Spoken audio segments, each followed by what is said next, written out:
Ya, bismillah. Assalamualaikum warahmatullahi wabarakatuh. Alhamdulillahilladzi bi ni'mati tatimmus shalihat.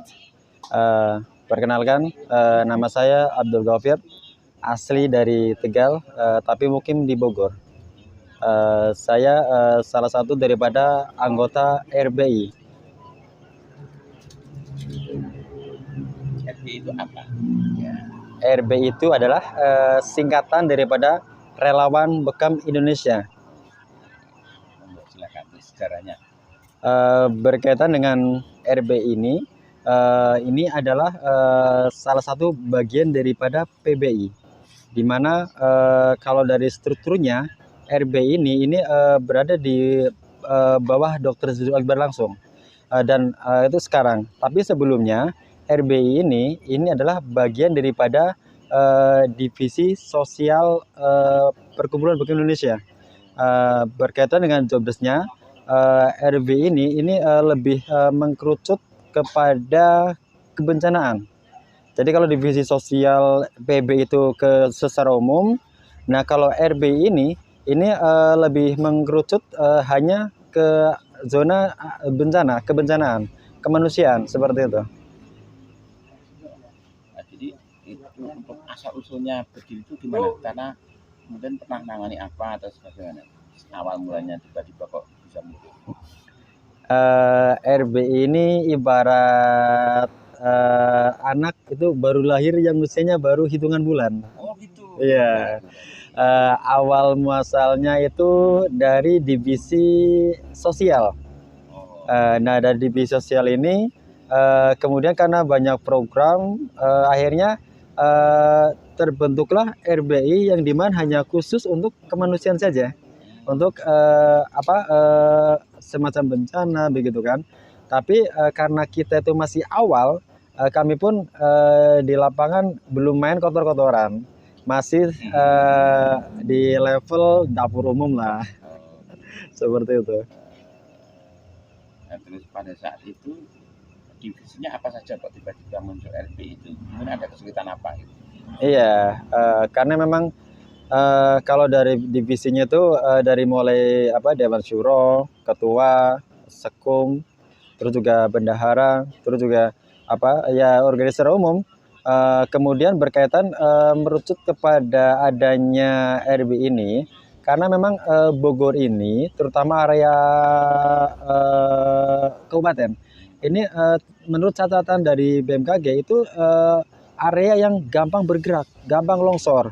Nah, dari situ muncullah ide dibentuknya RB ini, yang dimana RB ini untuk berpartisipasi, untuk terjun ke lapangan di zona kebencanaan itu.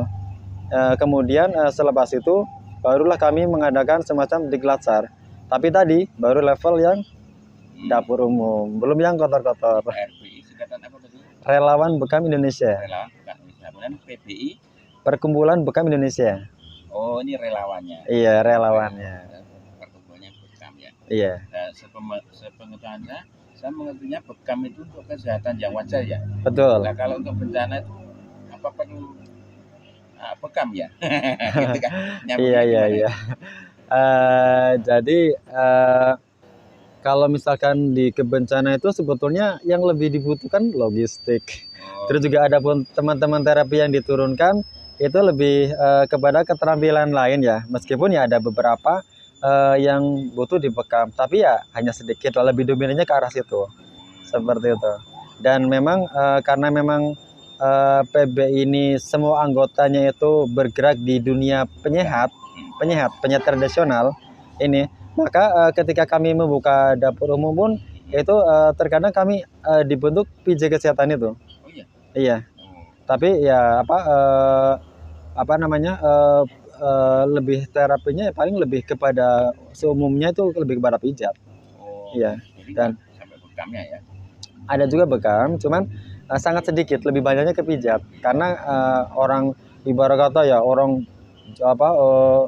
jatuh atau lari panik kemudian menyebabkan dia itu misalkan kepancal atau jatuh lah, karena itu bisa menyebabkan adanya pergeseran tulang belakang juga.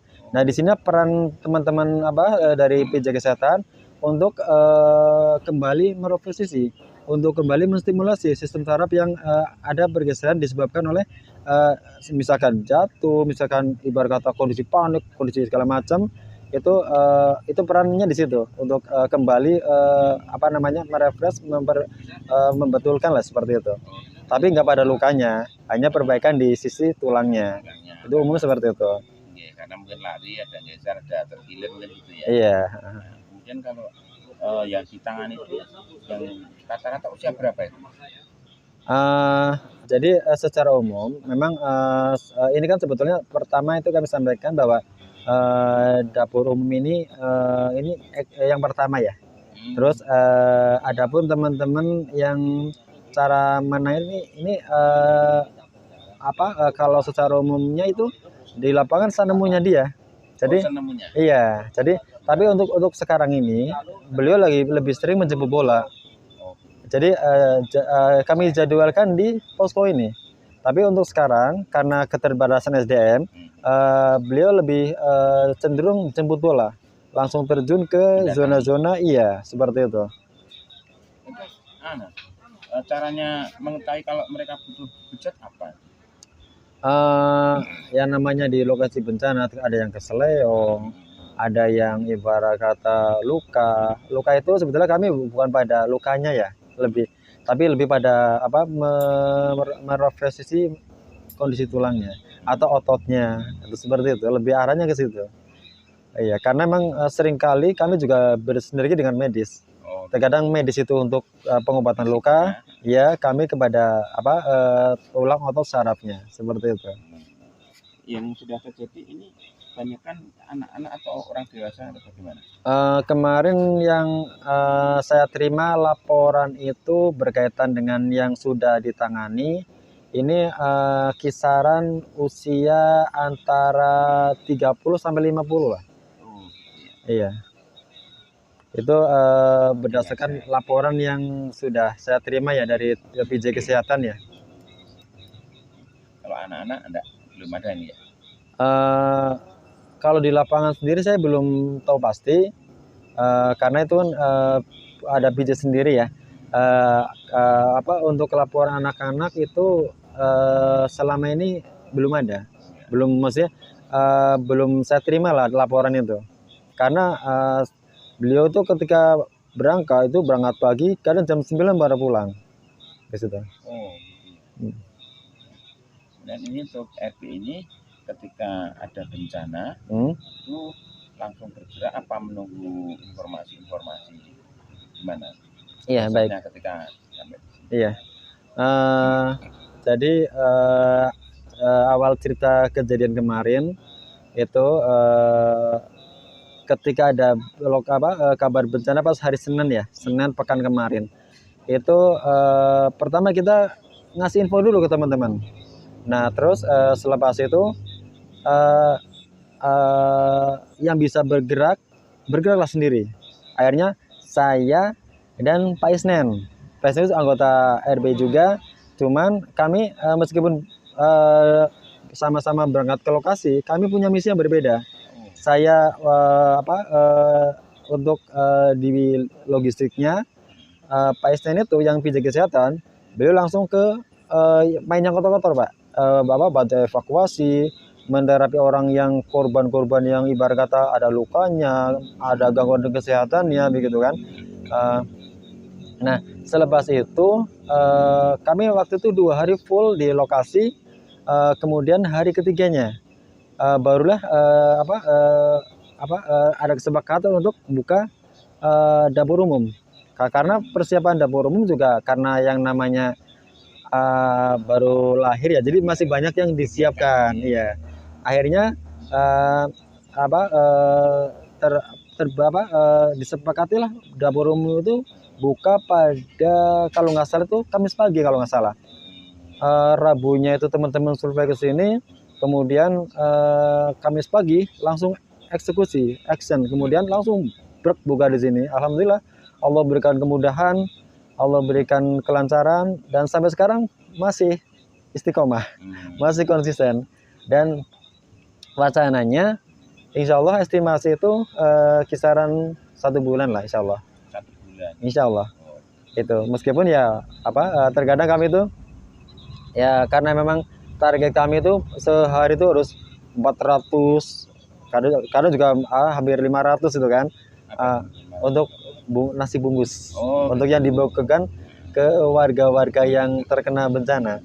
Tapi alhamdulillah sampai sekarang masih rezeki mah ada saja, dan sampai sekarang masih bisa, masih istiqomah lah. Ini hubungannya dengan luar ya, kerjasama dengan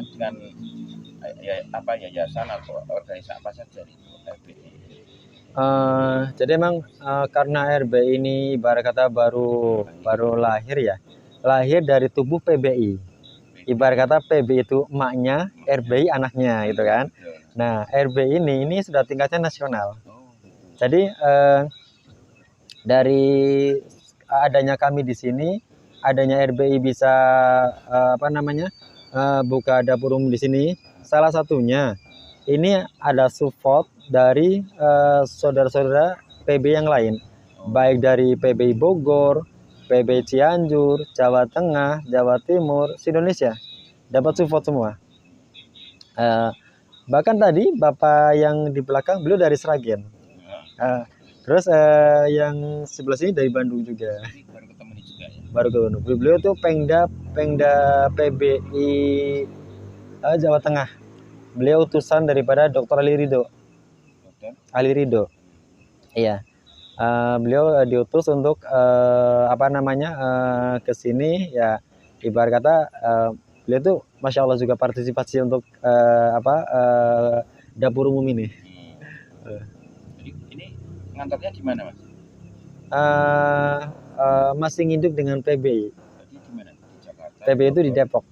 Oh, di Depok. Iya, jadi karena kantor PBI itu di area Depok, jadi karena bayi yang lahir ini dia belum bisa bikin rumah sendiri. Jadi masih nginduk emaknya. Ya, tapi ya alhamdulillah meskipun ibarat kata baru lahir kemarin ya sudah sedikitnya ya sudah bisa memberikan manfaat. Kemudian untuk anggotanya yang di pusat berapa, terus ini ketemu dengan daerah berapa, gimana ceritanya?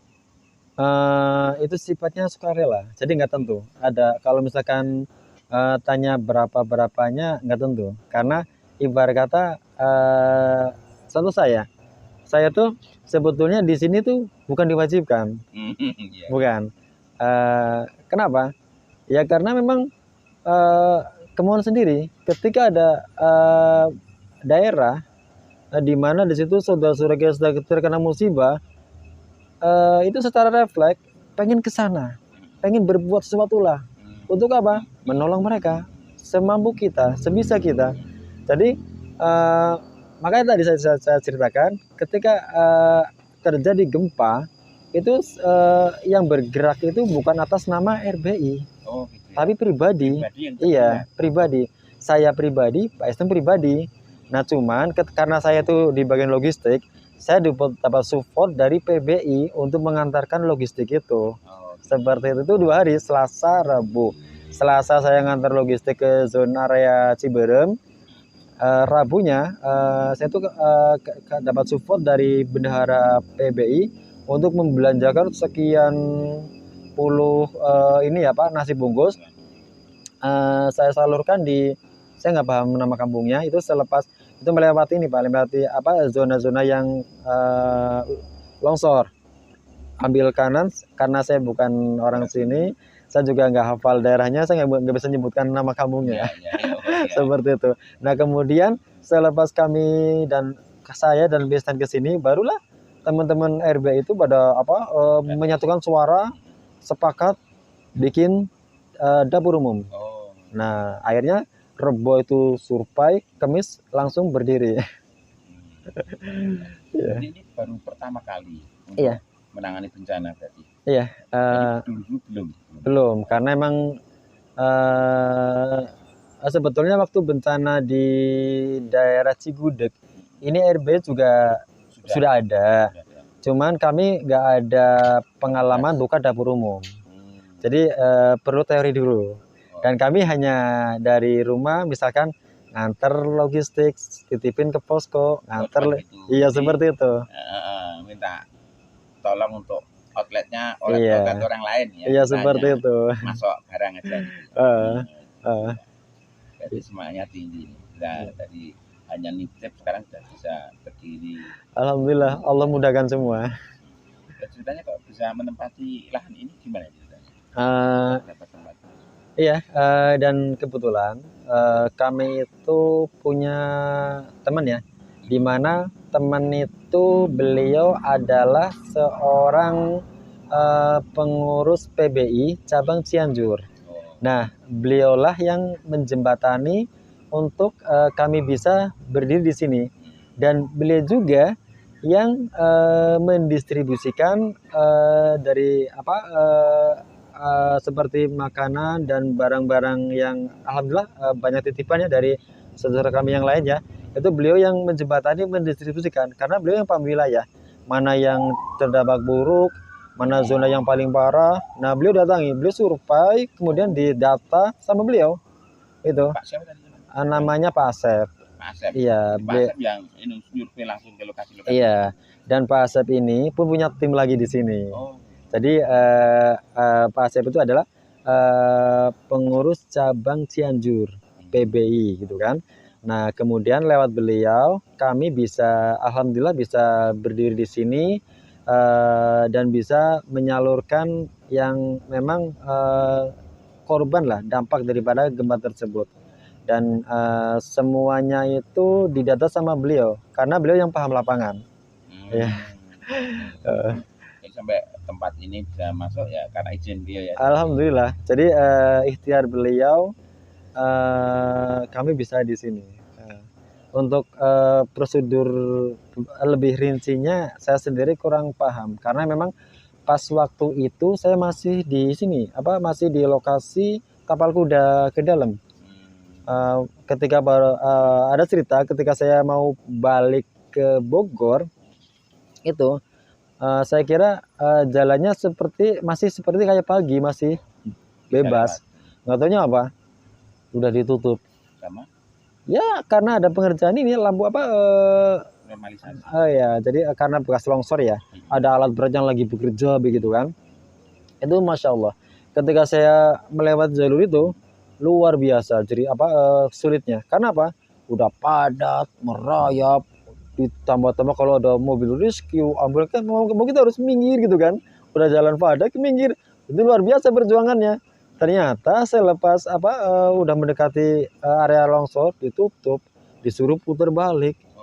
Di saat sisi lain di situ saya masih buta wilayah. Akhirnya saya tanya-tanya, kemudian putar balik dan dapat informasi bisa balik ke Bogor itu lewat jalur arah Jonggol. Awal Jonggol, kemudian tembus ke Cikalong, kemudian masuk ke zona-zona area perkebunan kelapa sawit, tembus ke Cipanas. Dari Cipanas itu bisa balik ke puncak. Nah, ketika saya lagi di zona-zona itu, ini Pak Asep lagi mengerjakan di sini pada malam itu. Jadi Rabu malam Kamisnya. Ya makanya untuk secara detailnya saya ketinggalan info. Dan saya pun nggak mengerjakan tugas yang lain. Iya, saya juga nggak nanya. Yang penting action lah di sini begitu kan. Iya, iya. Itu jadi seperti itu ceritanya. Terjun ke lapangan berapa orang yang nemenin? Kami sendiri. Sendiri. Awal-awal itu pakai motor apa mobil? pakai motor. Motor. Jadi awal-awal itu dari RB itu saya dan Pak Isnen niat awal ini sebetulnya kami nggak pakai bendera. Begitu ada korban berangkat gitu kan. Pak Isnen berangkat, saya berangkat. Cuman ketika saya kalau Pak Isnen berangkatnya beliau nggak ngasih info ke teman-teman. Nah kalau saya berangkat ngasih info. Nah ketika ngasih info dapat support untuk ya akhirnya suruh nganter logistik ya sudah itu. Akhirnya iya. Tapi saya itu walaupun ibarat kata berangkat di hari yang sama, di zona yang sama, tapi kami nggak pernah ketemu dengan teman kami. Iya, karena beliau mainnya lebih dalam lagi. Lebih detail masuk-masuk. Iya, dan memang fashion dia sukanya kotor-kotoran. Itu. Wah, bisa menjadi menarik ya, karena kalau dengan orang awam masuk ke wilayah, yang satunya udah hafal beliau, udah tahu. Itu masya Allah. Beliau juga gironya luar biasa. Ketika ada suatu kebencanaan, refleks. Ketika dia ngajak teman rasa berat berangkat sendiri. Seperti itu orangnya, karakternya. Kalau gambaran di tempat itu kayak apa ya? Saya kan belum tahu pasti ya, hanya dari media kan. Iya. Belum begitu rinci lah. Kalau udah terjun kan tahu ya. Itu yang apa yang menurut paling perlu diperhatikan atau paling mengesan apa itu? Iya. Kan saat membagikan ya otomatis Iya. kamu dengan orang-orang Iya. atau ada keluhan dari masyarakat atau bagaimana? Iya. Jadi ketika saya membagikan itu, kan yang kami bawa itu hanya makanan. Selepas makan itu kami bagikan semua. Beberapa ibu-ibu pada bilang begini, tolong seandainya ke sini dan seandainya masih ada rezeki, tolong bawakan juga susu untuk anak-anak, selimut susu. Oh, susu. Susu buat anak-anak, baik usia balita maupun usia-usia yang pokoknya dari waktu itu sih requestnya usia minimal 0 sampai 6 tahun. Ada juga 6 bulan maaf, 0 sampai 6 bulan. Ada juga yang yang minta yang 6 sampai 12 bulan gitu kan. Karena memang mungkin kondisi seperti ini asupan kami juga, nutrisi kami juga berkurang. Jadi kami pengen supaya kami sama-sama sehat, untuk bayi disupport pakai sufor itu gitu kan. Ya karena kami juga perlu adaptasi juga, biasa tidur enak di rumah, ujung-ujung harus tidur di tenda dingin-dingin seperti itu gitu kan. Dan kami juga masih butuh seperti selimut ya, kalau untuk basah pakaian itu alhamdulillah waktu itu ya, alhamdulillah kami sedikit banyak itu ada. Cuman kalau misalkan untuk selimut kami semuanya sangat membutuhkan waktu itu kan. Jadi kalau misalkan ada rezeki luas ya mohon supaya ada partisipasinya lah. Waktu seperti itu dipesankan. Kemudian saya bilang ya sudah, didata saja, dicatat saja, nanti insya Allah saya obrolkan dengan teman-teman begitu. Jadi saya nggak bisa menjanjikan, cuma saya bisa bilang nanti kami obrolkan dengan teman-teman seperti itu. Ya, itu ya, jadi sudah tahu keluhan masyarakat ya. Iya. Itu Pak dari Ibu ya. Kalau dari Bapak ada yang nggak keluhan ya dari Bapak-bapak? Qadarullah. Karena memang waktu itu pas tempat yang saya datangin itu mayoritas ibu-ibu. Jadi bapak-bapak yang nggak sempat nanya. Bapak-bapak kemana? Untuk seperti fisik. Oh iya. Iya, mungkin entah itu beliau tuh pada bantu evakuasi, saya nggak paham. Yang jelas kebanyakan full ibu-ibu semua. Jadi tandanya itu apa? Lagi lapar Pak. Terus itu ketika bertemu mungkin lihat bangunan-bangunan yang roboh itu ya. Ada kesan tersendiri, bagaimana kesan jenengan? Ya, itu subhanallah ya. Qadarullah sangat memprihatinkan. Dan itu juga secara pribadi, pertama saya ketika melihat kondisi yang seperti itu, saya tuh secara pribadi saya tuh sedikit bersyukur. Karena apa? Karena di mana hidup saya tuh sudah masya Allah, ibarat kata serba ada lah. Begitu ditempatkan di lokasi seperti ini, saya baru nyadar, ya Allah ternyata ya saya tuh sangat sedikit sekali bersyukur. Dan dan di situ saya baru merasakan itu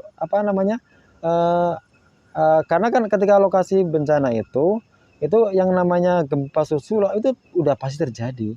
Dan iya, jadi saya pola pikir saya itu merasakan apa yang mereka alami juga itu. Dan itu juga ya tentunya itu subhanallah, ibarat kata dengan adanya seperti itu ya tentunya menjadi banyak ibrah lah yang biasa diambil ya, terutama ya kita harus lebih dekat dengan Allah ya untuk dan di situ baru terlihat tentang kekurangan saya itu menjadi cerminan lah. Yang dirasa kurang apanya? Kan misalnya kita sudah melakukan sebuah kebaikan ya, nilai plus ya, kurang apa itu ya? Iya, jadi emang kurang apanya karena melihat kondisi korban saking banyaknya. Sedangkan yang bisa dilakukan itu ibarat kata belum seberapa. Baru apa sangat sangat sangat sedikit lah ya karena keterbatasan saja. Iya, kadang membayangkan kalau jadi orang kaya begini begitu mungkin bisa begini bisa begitu. Ya, ya qadar Allah seperti itu adanya. Mantap. Eh, Terima kasih ceritanya. siap. Kemudian ini kalau dari pribadi ya tadi menyangkut umat ya. Iya. Kalau dari keluarga gimana? Pergi kemana Pak? Oh, Pergi kemana ya? iya. Sudah berkeluarga ya? Alhamdulillah, Oh, saya ya, tuh terus gimana respon keluarga itu istri baru satu. Wah, Masya Allah. Aku mulus ya. Anak baru 3 dan insya Allah mau 4. Sekarang udah hamil usia 7 bulan lah kurang lebih. Memang istri saya tuh ketika ada kegiatan sosial dia selalu ngasih support. Oh, gitu ya. Meskipun terkadang saya bilang kalau saya ke bidang sosial nanti uang dapur kamu bisa ini loh. Saya suka saya pahit-pahitin, tapi dia bilang berangkat aja dulu, itu mah urusnya besok gitu selalu. Ya alhamdulillah. Ibarat kata ya nikmat yang luar biasa lah yang Allah berikan kepada saya. Oh, tandanya apa? Kok bisa tahu berlipat? Ya salah satunya diberikan istri yang masya Allah. Ibarat kata sedikit mengeluh lah tentang kondisi seperti itulah. Padahal kan namanya kegiatan sosial itu kan niat utama bukan mencari maisha. Iya, tapi ya menolong. Ya semampu kita, sebisa kita. Dan tentunya ya, kami berharap supaya apa yang kami lakukan itu menjadi keniatan yang lillah. Karena pada prinsipnya niat itu ini lebih berat daripada amal. Iya. Iya, salah satu guru kami, Ustadz Fatahillah, beliau selalu berpesan bahwa kita tuh dianjurkan untuk selalu memperbaiki niat. Kenapa? Karena niat itu lebih berat daripada amal. Dan bahkan ada amalan yang dimana amalan ini amalannya kecil tapi nilainya depan Allah itu jauh luar biasa. Itu kenapa? Itu karena niat. Ada juga amalan besar tapi tidak kecil di hadapan Allah. Kenapa? Karena niat juga. Contoh, kita pengen haji. Haji itu kan berangkat haji, terus kita sudah korban waktu, korban harta, tenaga, tapi kita niatnya sekitarnya supaya populer, supaya kita dipanggil haji, supaya kita ini utamanya bukan karena Allah. Itu walaupun amalan besar tapi kecil karena niat utamanya ya seperti tadi. Nah, itulah pentingnya niat. Begitu juga dengan hal seperti ini. Meskipun ibarat kata baru ini yang bisa dilakukan, tapi kalau kita bisa ibarat kata memperbaharui niat, meluruskan niat, ya kita berharap mudah-mudahan menjadi amalan yang sangat besar di hadapan Allah Ta'ala, insya Allah. Kemudian ini pesan-pesan untuk umat atau warga yang terdampak dari panjenengan pesannya? Iya, berkaitan dengan kejadian bencana ini boleh jadi teguran ataupun peringatan, dan saya berharap bukan azab ya. Tapi yang jelas adanya gempa ini adalah salah satu tanda daripada kiamat kecil. Salah satu tanda. Salah satu daripada teguran Allah supaya apa? Supaya kita lebih dekat dengan Allah, supaya kita lebih mengingat kepada Allah, menjalankan perintahnya dan menjauhi larangannya. Kita ibarat kata adanya kejadian seperti ini, kita baru disentil lah, belum ditonjok. Baru disentil, digoyang sedikit, itu ambruk dah rumah, ambruk deh bangunan, gitu kan. Nah itu peringatan bahwa sebetulnya dunia itu ya begitulah, gitu kan. Dan kehidupan yang sebenarnya nanti kerak di akhirat insya Allah selepas kehidupan kita di dunia. Dan kami berharap kepada teman-teman semua, khususnya khususnya juga warga yang terkena bencana, semoga dengan adanya kejadian ini, musibah ini menjadi sebab teman-teman semua kembalilah kepada Allah, jauhi larangannya, dan kerjakan perintahnya. Karena itulah jalan keselamatan dan cara kita bisa menjauhi larangannya yaitu menjadi sebab keberkahan, keselamatan untuk kita semua, insya Allah. Dan mudah-mudahan juga teman-teman yang kena bencana Allah segerakan cepat urusannya.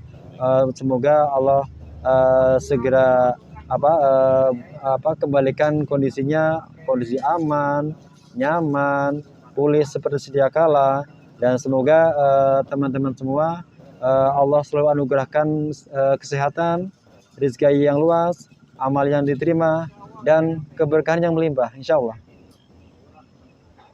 Pesan teman-teman ke relawan jenengan apa? Ada nggak nih? Iya, bagi teman-teman relawan, jangan istilahnya jangan kapok. Karena kenapa? Karena yang namanya lokasi bencana itu kan iya kadang bencana susulan, gempa susulan. Jadi jangan membuat kita tuh kapok. Teruslah bekerja, terus menjadi relawan. Karena kita semua adalah orang relawan. Ya teruslah membantu, terus berpartisipasi. Dan karena apa? Karena sebaik-baik manusia adalah yang paling bermanfaat untuk manusia lainnya, seperti itu. Untuk pesan untuk pemerintah daerah, kota atau negara, ada nggak? Ya, saya hanya berdoa kepada pemerintah kota, daerah, dan lainnya itu supaya segeralah memfasilitasi, terutama itu ya teman-teman yang semua ada dari mulai bangunan dan juga MCK sangat penting Pak ya. Iya. Itu terkadang yang ibarat kata tertinggal, padahal itu subhanallah sangat penting. Jadi mudah-mudahan ada perhatian juga dari pemerintah meskipun hal kecil itu kan. Iya. Ada lagi yang ingin ditambahkan kepada siapa sih? Saya sih berharap terutama kepada saya pribadi, teman-teman semua, juga warga yang terkena bencana, semoga dengan adanya musibah ini menjadi sebab kita lebih dekat dengan Allah, menjadi sebab kita lebih takwa kepada Allah dan kembali kepada jalan yang dimana sudah ada aturan dari Allah dan Rasulnya. Dan inilah jalan keselamatan, insya Allah. Baik, barakallahu fikum. Sedikit banyaknya semoga memberikan manfaat dan menjadi wasilah lah ikhtiar kita, dan semoga apa yang kita amalkan menjadi ladang amal dan pemberat timbangan kebaikan di kelak di yaumil akhir. Dan kami akhiri, subhanaka Allahumma bihamdik asyhadu an la ilaha illa anta astaghfiruka wa atubu ilaik. Assalamualaikum warahmatullahi wabarakatuh. Namanya siapa? Abdul Ghafir. Abdul Ghafir. Nggih. Oh. Hormat dia. Kulo asli Tegal, cuman mukim teng Bogor. Nggih. Nggih. Nggih sami-sami. Saking pundi jenengan? Maca sama sulit. Oh, Masya Allah, luar biasa.